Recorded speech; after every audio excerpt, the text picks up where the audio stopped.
Depending on who you ask outside of the sport, this Saturday's pay-per-view clash between Floyd Mayweather and Saul Canelo Alvarez is either the fight to save boxing or the last great fight before it finally passes away. After all, when the mainstream media covers boxing twice a year, they don't have time to do much more than recycle biannual stories. The reality is that this is a truly massive fight between two legitimate stars, the kind that comes along only once every couple of years, and the kind that will continue to come along once every couple of years, regardless of the outcome this Saturday. Now, that's not to say that boxing and its supporters aren't equally as guilty of doing the same thing, making convenient claims to attract attention. Hyperbole is the very essence of promoting anything, a big title fight in particular. That means that this time it was most convenient to follow along with the mainstream storyline. In a battle between the old champion Mayweather and the young hungry lion, as he'd call him, Canelo Alvarez, Canelo is being positioned as the one, the future flag bearer for the sport.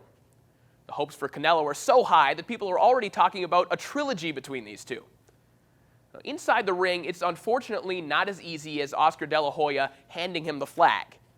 Once or twice a year, we hear about the supposed blueprint for beating Floyd.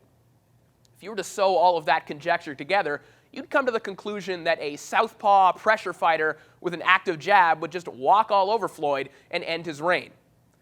Based on the blueprint, we'd have to see a lot of things we've never seen out of Canelo for him to be successful this weekend.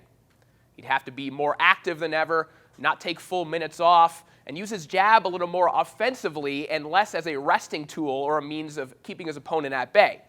Oh, and maybe he could study those grainy Paul Spadafora tapes and learn to fight as a lefty perhaps too.